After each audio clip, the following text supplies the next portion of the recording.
day she died. I happen to know that she never missed a day of praying for you, even after you were married. For over a decade, she'd prayed for me. For over a decade, those prayers had been a sort of guide, even if I hadn't known it. For over a decade, she'd given time to me. And as I stood gape-mouthed on the other end of the phone, I knew her prayers had left their mark. Ann Curtis had left her imprint on my life. Imprints. Each of us will leave them along the way.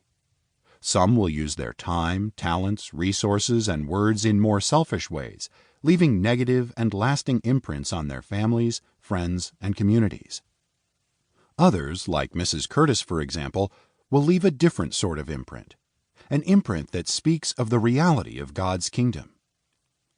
In this book, Patrick and Justin don't just analyze, examine, and teach us how to leave a kingdom imprint, though they do that in spades.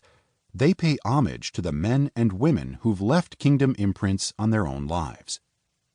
Through their own experiences, they give us a cast of characters, co-workers, friends, and a cast of otherwise serendipitous acquaintances who've lived lives of intention, lives that have made an impact. You might not recognize their names, and you couldn't pick them out of a crowd, but the people in this book are the great saints of this world. They are people who've dedicated themselves to knowing God and making Him known. As you listen, take note. Discover how to live in a way that's present to the world around you, that's mindful of the mark you'll leave. Press into that understanding and let it shape the time you have left here on earth. After all, though your money, success, and accolades may fade, your imprints carry on, and on, and on. Introduction. We live in a broken world. Every time we turn on the television or peruse a news feed, pain, suffering, and negativity lead the headlines. Not a week goes by where we don't hear about riots, mass murders, starvation, or abuse. So many people in so much need. If you're like us, this often feels overwhelming.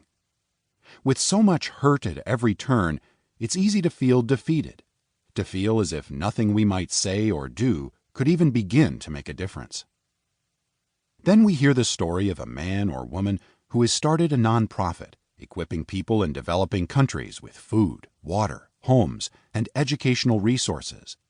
Or a team of individuals raising millions to combat homelessness through shelters, counseling services, and job placement programs.